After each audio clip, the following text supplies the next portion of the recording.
de darnos un pequeño resumen del tema. Yo quisiera ampliarlo un poco. Uno de los temas importantes es que Cristo es el autor de la salvación. Como nuestro Salvador, Él produce y producirá salvación en nuestras vidas. ¿Y qué es eso de produce y producirá?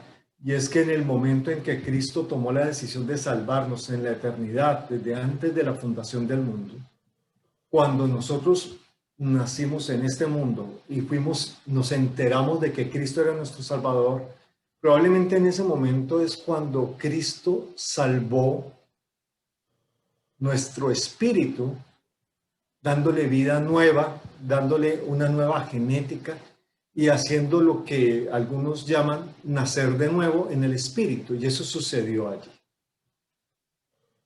Hay otro proceso que esperamos que suceda y es lo que anhelamos todos, y es que este cuerpecito que se deteriora deje de deteriorarse, y que este cuerpo físico se vuelva un cuerpo también que pueda responder a procesos eternos. Ese es un tema que está también dado allí, porque él dijo que el perfeccionamiento iba a ser en nuestro espíritu, en nuestra alma y en nuestro cuerpo. Y eso lo dice Primera de Tesalonicenses 5:23.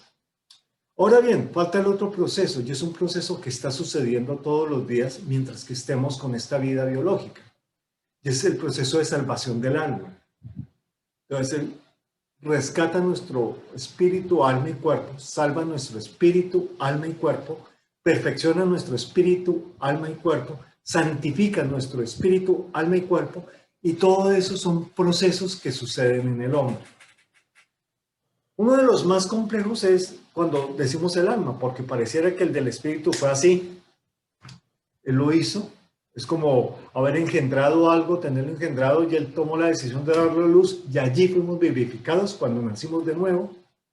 En ese instante, el del cuerpo no tengo idea cómo sea. Algún día que entienda ese misterio lo comentaremos, pero va a suceder, porque en Jesucristo ya sucedió, y él dijo que en él íbamos a suceder, y de hecho, si en él ya sucedió, nosotros somos su cuerpo, en nosotros también sucedió, y esa es la fe y la esperanza. Pero ¿qué hay con el alma? Con el alma hay un proceso de salvación, pero nosotros como seres somos complejos. Dios no es complejo, Dios es sofisticado. Yo digo que el hombre es complejo, pero bueno, es un diseño de Dios y es un diseño sofisticado también. Pero particularmente el alma es una fábrica donde nosotros procesamos lo que realmente somos. O sea, la esencia de lo que es Willis Martínez se procesa en el interior de Willis Martínez. Cuando digo cómo es Willis Martínez, probablemente sea el hombre de chivera que aparece, que mueve mucho las manos cuando está hablando, pero no, ese es un vehículo de Willis Martínez. Willis Martínez es realmente lo que somos en nuestro ser interior. Y en nuestro ser interior está el espíritu y está el alma. Pero cuando hablamos de alma, decimos que es una fábrica donde se procesa todo, donde se procesan los pensamientos, las ideas, los conceptos, se procesan en el intelecto del hombre. Los sentires, las emociones, la alegría, la tristeza, todo eso también es una fábrica de emociones que tenemos dentro del alma. Y un protocolo o un proceso o una actividad muy sofisticada son los procesos de decisión. ¿Por qué? Porque los procesos de decisión hay veces apelan a nuestras emociones y a nuestro intelecto, yo diría que la mayoría de las veces, y se toman decisiones, y las decisiones son a voluntad propia. Por eso mi esposa decía, Dios no está en control, porque Dios no controla nuestra voluntad, Dios la enseña. Porque si Él controlara nuestra voluntad, estaremos hablando de un Dios que controla la voluntad de hombres malos, que hacen cosas malas, que piensan cosas malas, que afectan a su esposa, que afectan a sus hijos, que afectan sus trabajos. Y Dios no es ese tipo de Dios.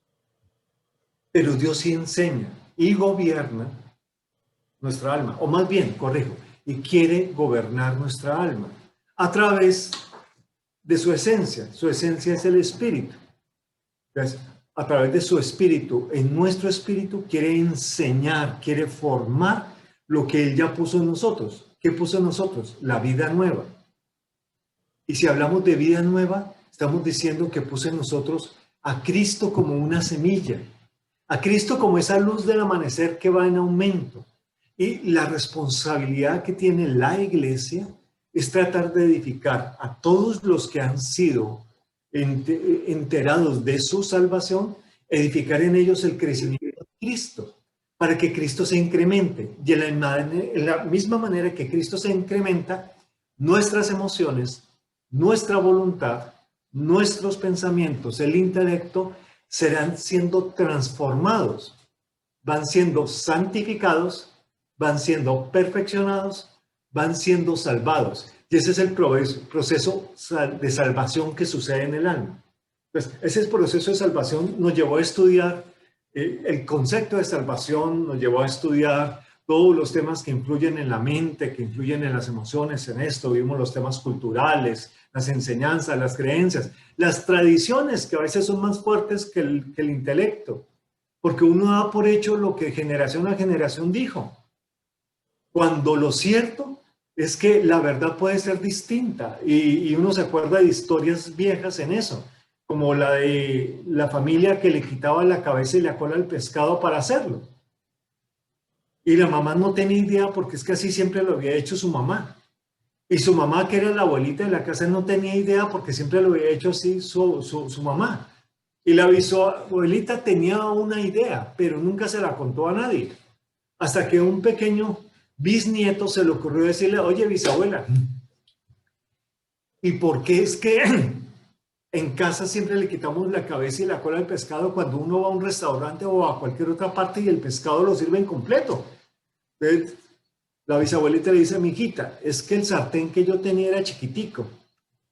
Entonces, para que me cupiera el pescado bien, me lo pudiera fritar bien sin desbaratarlo, yo le quitaba la cabeza y la cola y lo fritaba allí. Y esa es la verdadera verdad de esa tradición. Pero lo cierto es que el pescado hay que hacerlo completico porque no hay nada más rico que poder ver el tiburón puesto sobre la bandeja completo, con cola y cabeza y darse las mañas para podérselos comer.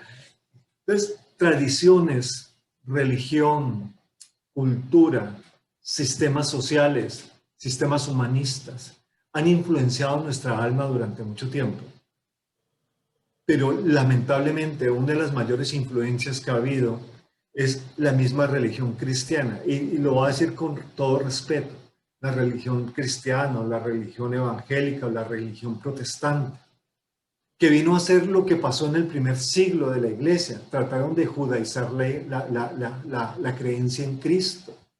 Trataron de revivir las danzas israelitas, de revivir las palabras israelitas. Entonces, el más santo es el que dice Yeshua, no el que lo pronuncie bien, no como yo, no el que dice Jesús, cuando desconocemos el nombre de Dios. Dios no pudo darle un vocablo distinto a su nombre que le tocó decirle a uno de nuestros antiguos, dile que yo soy, para que entiendas. O sea, ¿quién es el poderoso? Yo soy. ¿Quién es el? Yo soy. ¿Quién es el puro? Yo soy. Pero ese yo soy, hay muchas cosas que no es. Y es lo que se debe estar colocando en esencia. Entonces, hemos visto que todo esto ha dañado nuestra forma de procesar, nuestra fábrica interna, nuestra alma, en el sentido de que tenemos muchos factores que hay veces incluso las traducciones bíblicas no son precisas o exactas y nos dan ideas equivocadas de lo que el Espíritu quería transmitir. Así de que la palabra escrita y la palabra que ha sido implantada en nuestro corazón por el Espíritu Santo nos deben enseñar cada día. Y el propósito de llevar todo esto, de entender el alma y entender todo esto, era caer en este punto de que si Él es el autor y Él es el que tiene la autoridad, Él es el que tiene el gobierno. Entonces, ¿cómo es ese gobierno de Dios en nuestras vidas? Retomo la clase pasada. Yo digo la clase, ya estoy como mi esposa, como buen maestro, como buena maestra. Entonces, el gobierno de Dios en nuestra vida no es otra cosa que Dios participe en el desarrollo de nuestros pensamientos, de nuestras emociones, de nuestras decisiones que realizamos todo el tiempo. Porque lo que contamina es lo que viene de adentro, no lo que viene de afuera. Entonces, si lo que viene de adentro está gobernado por Dios, todo lo que suceda afuera va a dar testimonio de ese gobierno interno. Y esa fue la gran diferencia de grupos como los celotes en Israel, que pensaban que el gobierno de Dios era para traer un gobierno de Israel que gobernara a todo el mundo. Y por eso Cristo tuvo que aclarar, mi gobierno no se trata de comida ni de bebida, porque el reino no es comida ni bebida. Y lo que le estaba diciendo es, mi reino no es de este mundo, no es material, no es físico. Luego, el gran gobernante romano le dijo a Jesús, oye, tú no es que eres el rey. Y él le dijo, oye, sí, yo soy el rey, pero si mi reino fuera de este mundo, ya habría un ejército aquí, en este mundo, defendiéndome y rescatándome. Y aunque yo lo pudiera hacer, mi reino no es de este mundo. Entonces, el gobierno de Dios es un gobierno que nace en el mundo espiritual y es transportado a nosotros en el mundo espiritual. Al ser transportado en el mundo espiritual, tenemos que gobernar nuestro ser interior, porque nuestro espíritu forma parte de ese ser interior y allí es donde el gobierno de Dios empieza a actuar. Pero ese gobierno de Dios no es un gobierno improvisado. No, bueno, ahora convertí a William y con un esterco, orgulloso, voluntarioso. Vamos a ver qué me invento yo para poder gobernarlo, a ver cómo le tuerzo el pescuezo a William para que William responda y haga las cosas bien. Dios no actúa así. Dios es intencional. Su gobierno no es improvisado. Él ha establecido un plan perfecto que ha venido desarrollando sin perder el objetivo. Si decimos que Dios es un Dios intencional, pues su intencionalidad en el tiempo de la tierra, su intencionalidad tuvo origen en la eternidad, porque la eternidad habita dentro de Dios. Y Dios dio lugar a su intencionalidad en esa eternidad y fue cuando decidió, yo quiero ser conocido por los hombres, quiero darme a conocer y eso constituyó su propósito eterno. Y es lo único que ha acompañado su plan. Su plan se desarrolló para planear la creación de lo invisible y la creación de lo visible, para planear el rescate, ¿cierto? Y la justificación de lo que se había perdido. No de los perdidos, eso él ya lo tenía asegurado, por eso nos escogió antes de la fundación del mundo. Pero se perdió el conocimiento de Cristo, se perdió la capacidad del hombre de poder entender a Dios. Por eso escogió a algunos para explicarles. Al comienzo, por figuras y símbolos y profecías, después por medio de su Hijo, que también cuando estuvo encarnado habló por parábolas, a los que no les era dado a entender, pero a los que les era dado a entender, les explicó las parábolas. Y les digo, a ustedes les es dado comprender el reino. Y así Él ahora quiere traer todo esto de lo que se perdió para que nosotros recuperemos esa capacidad de conocer a Dios. Los hombres cuando no son salvos no tienen la capacidad de conocer a Dios, por eso les locura todo lo que es del Espíritu. Los que han nacido en el Espíritu adquieren esa capacidad de conocimiento, esa capacidad de ser iluminados desde adentro. Entonces, eso que se había perdido, la conformación de la iglesia misma, la manifestación del pleno conocimiento del Padre en el Hijo. Es decir, la intencionalidad de Dios no es algo minimalista o facilista, la intencionalidad de Dios es algo extremadamente robusto. Él sabía que las cosas de este mundo iban a pasar, nada lo toma por sorpresa.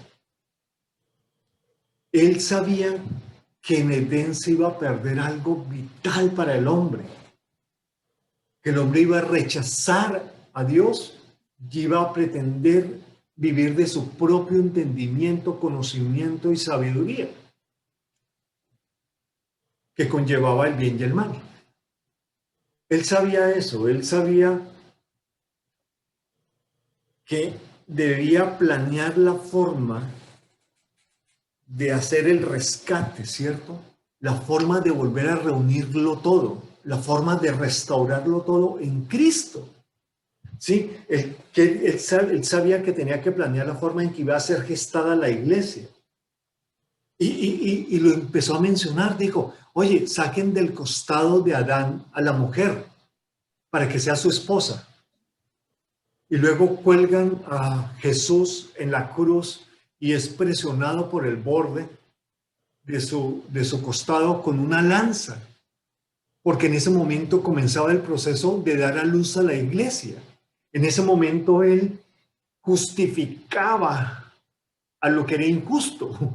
¿Por qué? Porque habiendo cumplido todo lo que Dios había demandado, él podía dar a la iglesia como producto, como dar la luz, como su esposa, ¿cierto? Él tenía que planear cómo impartir el conocimiento acerca del Padre, el conocimiento del Padre en el Hijo, y cuando el Hijo fuera encarnado y crucificado, cómo iba a procesarlo para poderlo impartir a la iglesia.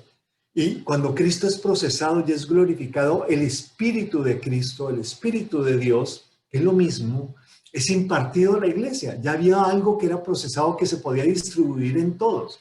Y eso viene a dar parte de lo que era el plan de Dios, ¿sí? Entonces, ahora el Espíritu estaba en la iglesia, en sus hijos, en nosotros. ¿Con qué? Con la misma intención y el plan de Dios. Había una tarea que los hijos deberíamos cumplir, que es lograr su propósito. La intencionalidad de Dios la vemos en todas las cosas. Nunca pasaba algo que no estuviera en el plan de Dios, porque Él gobernaba todo. Entonces, cuando yo pienso en mi vida, también tengo que planear. Dios, independiente de lo que pasó a través de la historia, la muerte de sus profetas, la muerte de los patriarcas, la muerte de los jueces, la muerte de reyes buenos y malos también, la muerte de su hijo en la cruz. Todo lo que él vio nunca lo desvió de su propósito, nunca lo desvió de su objetivo.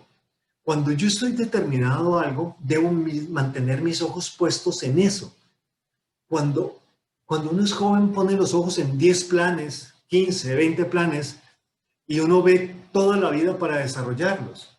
Cuando uno va ganando experiencia, por no decir qué años, cuando uno va ganando experiencia, y experiencia en décadas, uno va quitando cosas que son eventuales o son accesorias, y se concentra en lo que realmente es vital.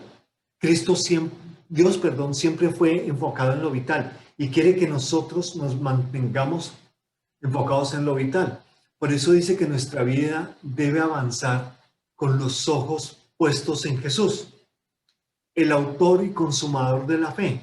Y eso es lo que significa andar por fe y no por obras. Andar por fe es no quitar los ojos de Jesús. Así es de que si nosotros vamos a planear nuestra vida espiritual, la respuesta es sí, es posible planear nuestra vida espiritual. Pero tenemos que aprender de nuestro Dios. Si Dios es intencional para planear su plan a largo plazo, nosotros también tenemos que planear nuestra vida espiritual para que el gobierno de Dios gobierne. ¿Sí? Para que la autoridad de Cristo esté en nosotros. Y para que nosotros también podamos hacer las obras que Él preparó. Entonces, planear nuestra vida espiritual es algo necesario, pero es a largo plazo. ¿Por qué? Porque no solamente es planear nuestra vida espiritual para una reunión o para congregarnos, como dicen, que reunirnos, pero es algo más que eso, es unirnos en Cristo. Pero eso requiere que nosotros seamos sobrios, que seamos pausados, que seamos inteligentes, que usemos la mente de Cristo. Todos estos conceptos que hemos estudiado durante este tiempo. Que hagamos planes, tengamos objetivos determinados a ser cumplidos, en general. O sea, yo no puedo hacer un plan de pretender, yo voy a aprender 15 idiomas. No, yo nunca voy a dedicar tiempo para aprender 15 idiomas. Si logro chapucear el español, estoy contento. Y bueno, quisiera aprender algo de inglés, pero más allá de eso no voy a ir. Cualquier otro objetivo sería inviable en esa línea.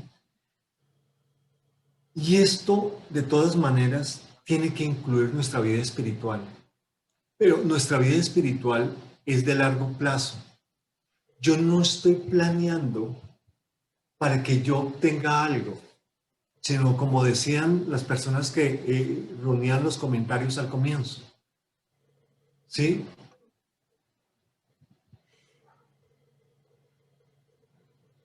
Es hasta que todos lleguemos. Pero yo les cuento, hay unos que ya llegaron.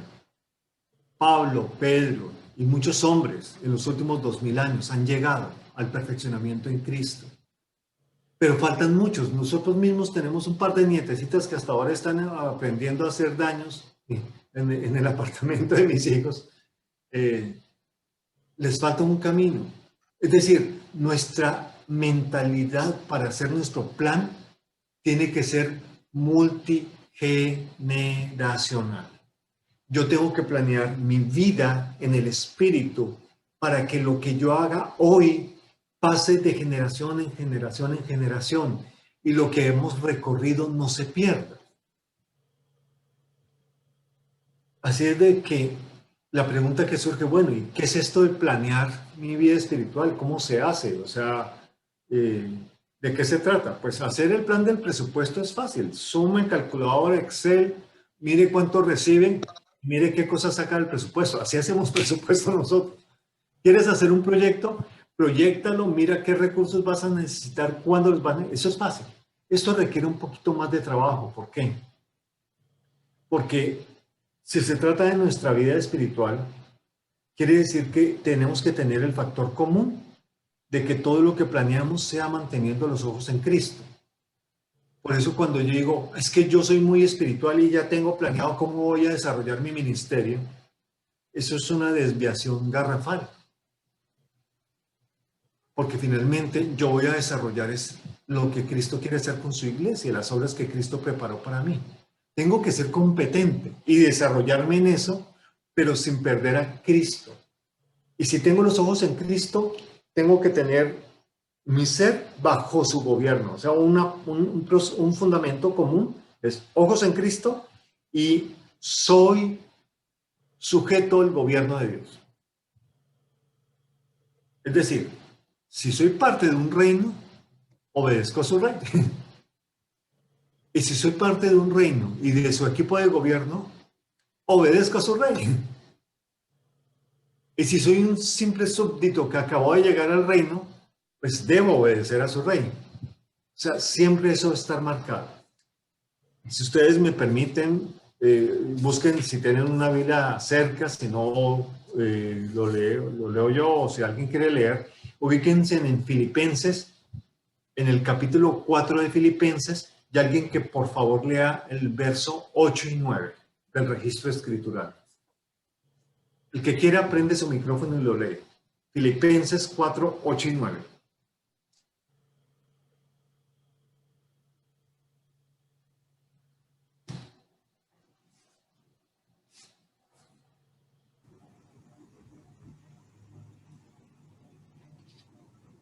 Momento que estamos buscando. Ya yo lo tengo. Todos. La Biblia más rápida del oeste. La Biblia más rápida del oeste.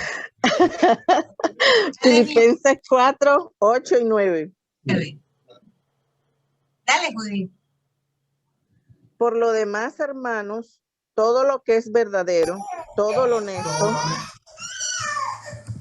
todo lo justo, todo lo puro, todo lo amable, todo lo que es de buen nombre, si hay virtud alguna, si algo digno de alabanza, en esto pensad.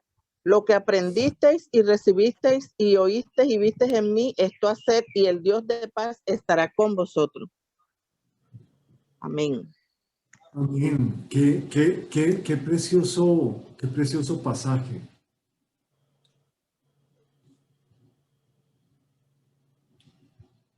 Una vida práctica en el Espíritu es una vida gobernada.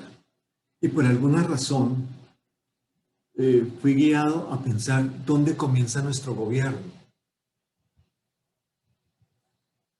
Y yo creo que nuestro gobierno comienza en cómo planeo los pensamientos. Alguien me dice, pero espérate, es que los pensamientos vienen a mi mente. Yo digo, sí y no. Porque cuando yo necesito desarrollar algo en mi trabajo, yo dirijo equipos de consultoría, y cuando necesito desarrollar algo, yo estoy leyendo muchas veces estándares del tema, viendo modelos prácticos, generando modelos, ideando, pensando, pienso a este lo voy a poner a hacer esto, este lo voy a poner a hacer aquello, no tengo a alguien que sepa de esto, tengo que conseguirlo. Y de alguna manera yo estoy diciendo qué pienso. Entonces, no está descabellado que el apóstol lance una orden imperativa. Mira que no es algo si buenamente, no es algo cuando puedan, sino es una orden imperativa que está diciendo en esto pensad. Es una orden. Ustedes tienen que pensar en esto. Ahora, lo más interesante es dónde lo dijo. Porque lo dijo en un escenario donde la cultura griega tenía mucho auge y donde hablar del pensamiento griego era algo muy común para ellos. La filosofía y todo eso que sabemos que tiene tanta trascendencia o ascendencia o pasado griego, estaba en ese momento dentro de la cultura metido. Entonces, Pablo usó algo que ellos dominaban muy bien para decirles qué tenían que hacer. Pero si estamos diciendo que una vida debe ser planeada de forma intencional, porque nuestro Dios es intencional, yo debo ser intencional en lo que pienso. Pero para ser intencional en lo que pienso, yo tengo que decir qué voy a pensar, cuándo lo voy a pensar, dónde lo voy a pensar, cuánto tiempo lo voy a pensar y pensarlo.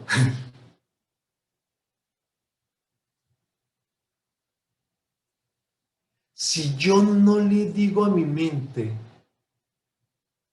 de qué ocuparse, ahí es cuando pasa lo que decía el sacerdote católico. No puedo impedir que los nidos, que los pájaros vengan a mi cabeza, pero sí puedo impedir que hagan nido en ella.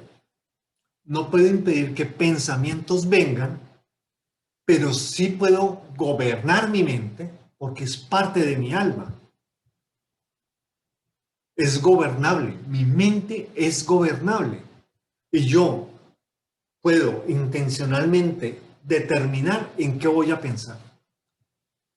Los hombres exitosos, según las reglas del mundo,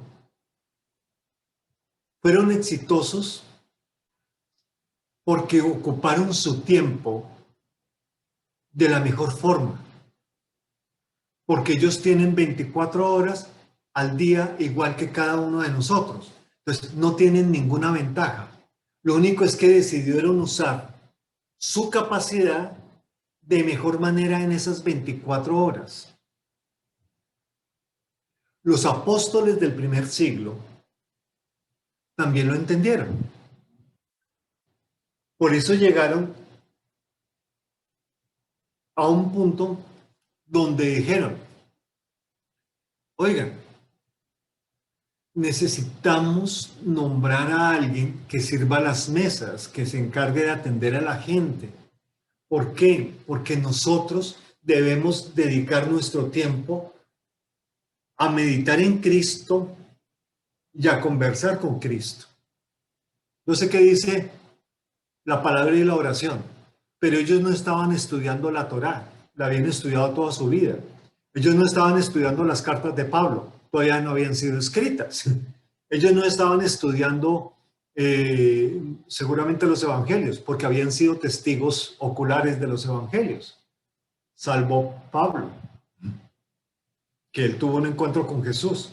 Entonces, su oración era una conversación espiritual con Cristo y una conversación, ¿cierto?, de sus palabras, de lo que significó el verbo, de la gran comisión, de lo que se debería entender, de lo que el Espíritu que habían recibido. Ellos tuvieron que apelar al Espíritu. Nosotros apelamos a Google, a los comentarios, a las Biblias. Y honestamente Google trae de todo. Los comentarios, algunos están equivocados, pero han hecho bajo posiciones particulares. Y las Biblias, algunas traducciones distan mucho de lo que el lenguaje original quería decir. Entonces, es un tiempo donde tenemos que depender, si bien del registro bíblico, si bien de hombres, ya hablo hombres como raza humana, de ministros competentes, hombres y mujeres, varones y hembras para que me entiendan, preparados, ¿cierto? Sobrios, maduros en la palabra, no neófitos, que pueden dar un trazado a la escritura y aprender de ellos. Pero el Espíritu Santo es nuestro mayor guiador y nuestro mayor enseñador. Así es de que el apóstol no quería dejarnos abandonados. Ahí en Filipenses diciendo, oiga, Filipenses, ustedes que se la pasan filosofando mucho en muchas cosas, si son de la iglesia de Cristo, que yo pienso que son, porque yo en el Espíritu los he visto ser engendrados, piensen en esto. Y no los dejó abandonados, sino les dijo, oiga, piensen en lo verdadero, piensen en lo honesto, piensen en lo justo, piensen en lo puro, piensen en lo amable, lo que tenga buen nombre, en lo que haya virtud, en lo que sea digno de alabanza. Ocupen sus pensamientos, ocupen sus tiempos de reflexión, ocupen su meditación en esto. Pero ahora yo ya he hablado mucho y quiero escucharlos a ustedes. Tienen el pasaje ahí en sus Biblias. Si no, si el host nos puede también colocarlo en la pantalla, no sé. Pero mi pregunta es sencilla. Denme ejemplos de algo justo, de algo amable o de algo que tenga virtud. Denme algún ejemplo de qué puede ser eso, en lo que ustedes ocuparían su tiempo para pensar. Queda vetado Cristo, porque Cristo lo es todo. Entonces, quiero que... Que partiendo de eso que estás diciendo, creo que es muy importante poder pensar en las diferentes circunstancias, las circunstancias en las que pasamos. Por ejemplo, cuando David tenía 4 años, él se enfermó gravemente. Y el médico me decía, tu hijo va a morir, no tengas esperanzas, que él no va a salir de esto. Eso era lo que el médico a mí me decía. Cuando pues, mi esposo trabajaba, no podía estar las 24 horas conmigo, entonces cuando él me recogía, nosotros íbamos estaban los pastores en ese tiempo. Y a pesar de que el pensamiento de él incrustado en el mío, de que él iba a morir, yo me resistí a ese pensamiento. Es algo que viene contra ti, ¿no? Es algo que se incrusta y tú como que no quieres pensar otra cosa sino eso. Pero se los digo de primera mano, uno puede resistir esos pensamientos. ¿Por qué pensamiento lo sustituí? Por la palabra. Todo lo bueno, todo lo agradable, todo lo perfecto viene de Dios. Si Dios quiere llevarse a mi hijo, está bien, pero tengo la esperanza en él. Entonces tú puedes sustituir tus pensamientos y puedes resistirlos, a pesar de que son pensamientos fuertes debido a una circunstancia tuya. Pero si tú no lees la palabra, pues no puedes sustituir tus pensamientos con algo tuyo. Tienes que sustituirla por los pensamientos de Cristo.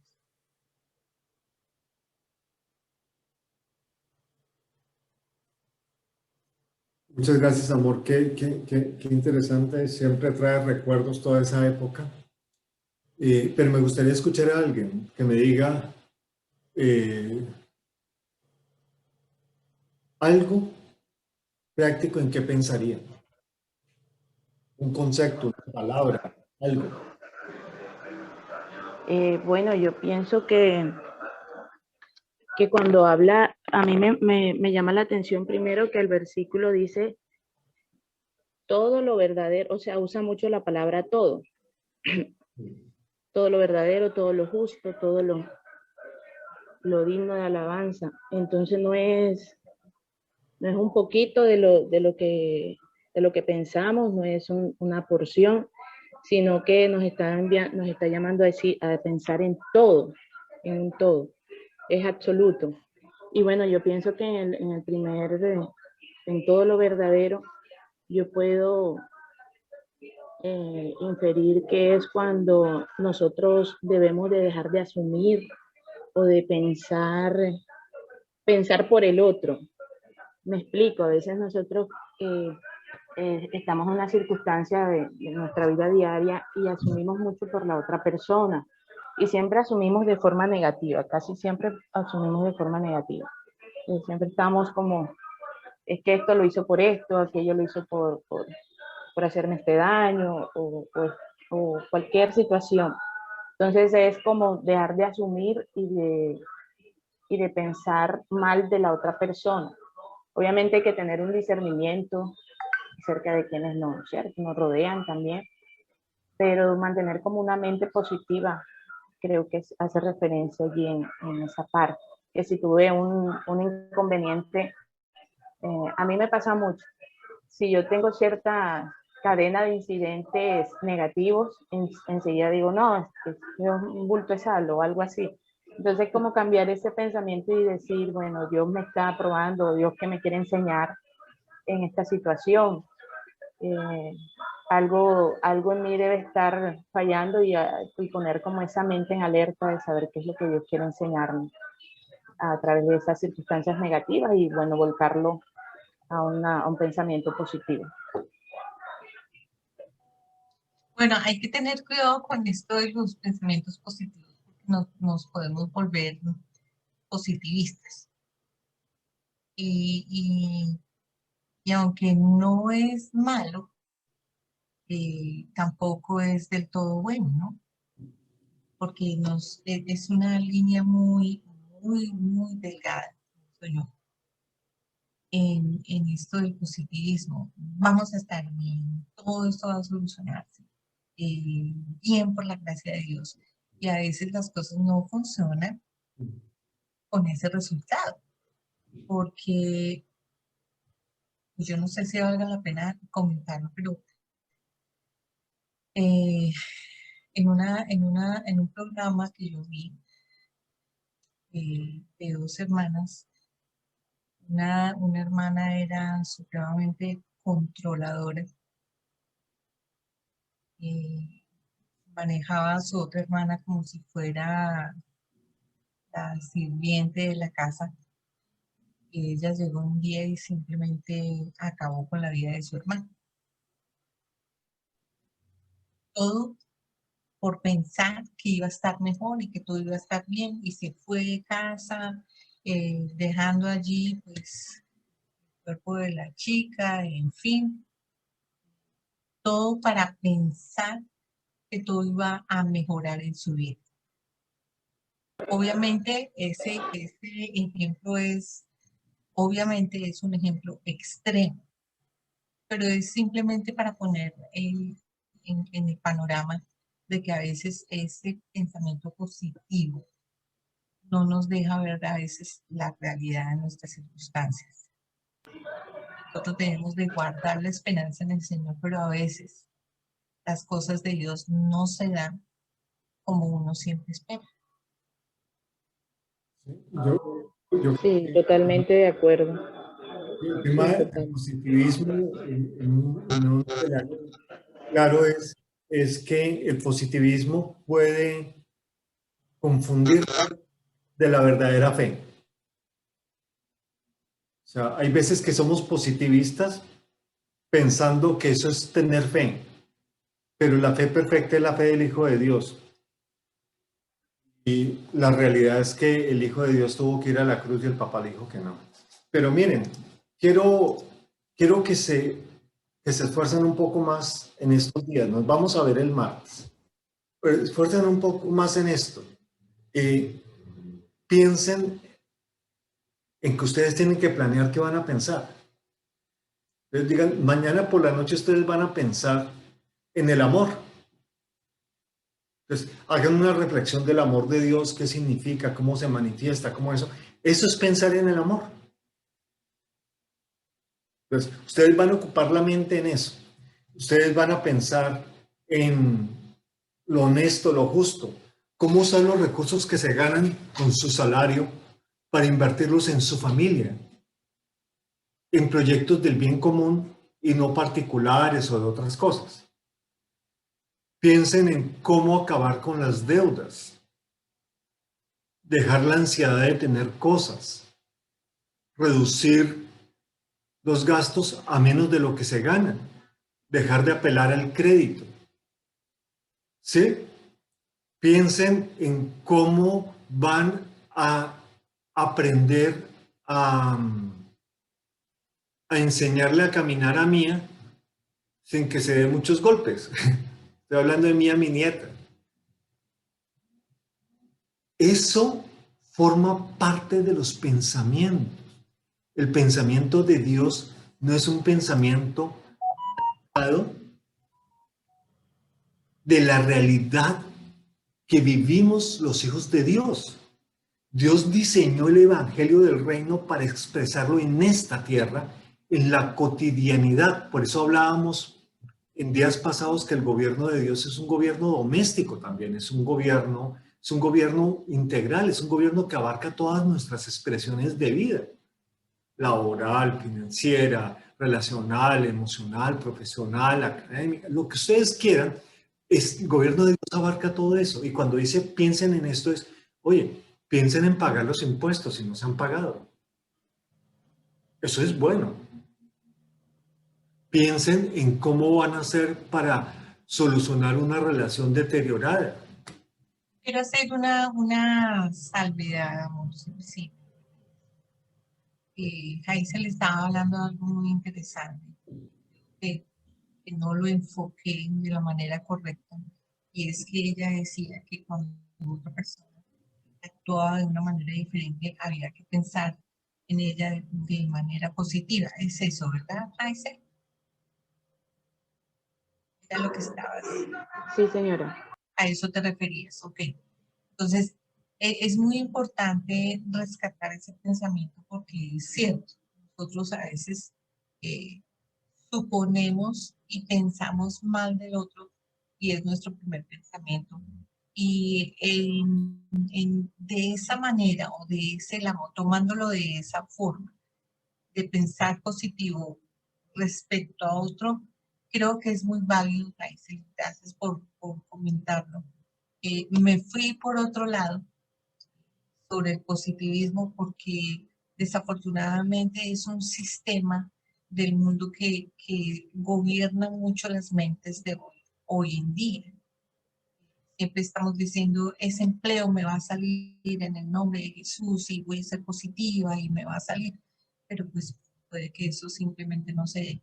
Pero el pensar bien acerca del otro en cualquier circunstancia, creo que es muy importante eh, tenerlo en cuenta porque nosotros siempre estamos manejados o estamos siendo guiados por la presunción, por los supuestos. Y Así mismo. gracias, Jaisi. Gracias Déjame sumarte una palabra ahí, por los prejuicios. por los prejuicios. Lo que decía Geisel, juzgamos sin conocer y decidimos pensar y actuar bajo ese prejuicio. Entonces, Esa era. ok. Gracias, Jaisi. Quería como hacer la salvedad. Gracias a usted, pastora, muy, muy amable. Así es. Aquí me aclararon el asunto y bueno, tenía que aprovecharlo para Bueno. aclararlo. Y esa es la función del cuerpo. Y esa es la función del cuerpo, estamos pendientes. ¿Por qué? Porque nos equivocamos. Porque estamos en un proceso de perfeccionamiento, no que ya seamos perfectos, sino que continuamos en ese proceso. Y nuestra alma estará presente y nuestra cultura estará presente. Quiero cerrar, pero en serio, planeen en qué van a pensar. Algunos van a tener que pensar, algunos estudiantes aquí van a tener que pensar en la materia, en el trabajo o en el examen que tienen que presentar. Y eso está bien, eso está dentro de esto. Se hacía una precisión muy interesante porque ahí es que dice todo. Cuando dice todo es que el apóstol está abriendo una gama impresionante de cosas, que lo único que yo tengo que ver es si eso cabe dentro de lo que está aquí. Aquí dice todo lo amable, la amabilidad la hemos confundido con cortesía, pero la amabilidad también es darle la oportunidad a la otra persona de ser quien es y yo tratar de entender quién es, sin juzgarla previamente. Entonces, todo lo que tenga virtud. Ahora, no le vayamos a cambiar el nombre porque ahí sí pasa lo que decía Pablo. Yo les dije que pensaran en lo buen nombre, entonces ustedes empiezan a llamar a lo bueno malo y a lo malo bueno para poder pensar en eso, sin hacer trucos. Y cierra con algo bien importante que dice, si algo digno de alabanza. Yo creo que más que nuestro Padre, más que nuestro Dios y todo lo que Él ha hecho por nosotros, no hay nada más digno de alabanza que eso. Así es de que cada vez que pienses, así sea en una tarea o en cómo quieres decorar tu casa, ¿eso está malo? No.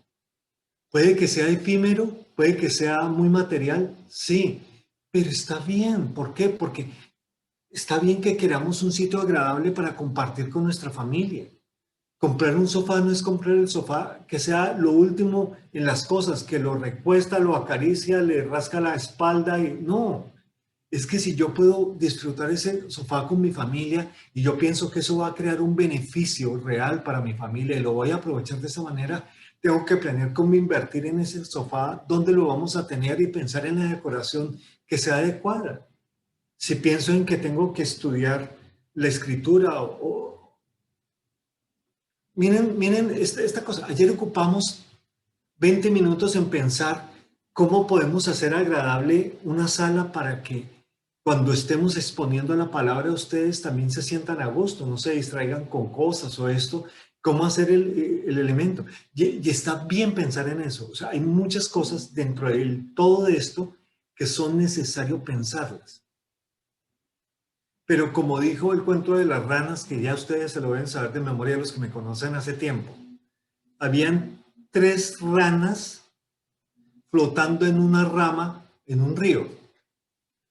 2 ranas pensaron en saltar de la rama. ¿Cuántas ranas quedaron en la rama? Todas porque solo lo pensaron. Solo lo pensaron. Por eso es que el apóstol sabiamente dice, lo que aprendisteis y recibisteis y oísteis y visteis en mí, esto haced. Y el Dios de paz estará con vosotros. Esto nos lleva a pensar que no solamente tenemos que planear nuestros pensamientos, sino que tenemos que planear nuestra conducta. ¿Cómo nos Ándale, para ese tren. No vamos a hablar de eso hoy. Vamos a comenzar de hablar eso el próximo martes. Y entre el martes y el domingo vamos a terminar de hablar. Yo el día de hoy, me disculpan, generalmente arrancamos muy temprano. Hoy yo me retrasé. Pido disculpas, perdónenme por favor, por eso nos extendimos un poquito en el tiempo. Los sacrifiqué a ustedes por culpa mía, pero creo que era necesario poder redondear esta idea. Entonces, A ver. nuestros pensamientos, y el martes vamos a empezar a hablar de cómo vamos a planear nuestra conducta, porque sí es posible planear una vida espiritual que nos lleve en un incremento de Cristo de día en día, porque una vida espiritual bien planeada es gobernada por Él, y si es gobernada por Él nos mantendrá en su gloria, y si estamos en su gloria seremos transformados de gloria en gloria. Así Muy es, importante. concluyan un pensamiento de estos. La mejor forma de cerrarlo es alabando al autor y consumador de todo en nosotros. ¿Sí? Cada vez que piensen algo bueno, honesto, justo, puro, amable, de buen nombre, en lo que haya virtud, es bueno cerrar ese pensamiento con una expresión que nazca de lo profundo y que puede ser tan sencilla como: gracias Dios por este tiempo, porque me has dado inteligencia y sabiduría para pensar en algo que vale la pena, que va a determinar los próximos días. Incluso, ¿quieres saber incluso qué? El martes nos vemos. Bueno, antes de terminar, mi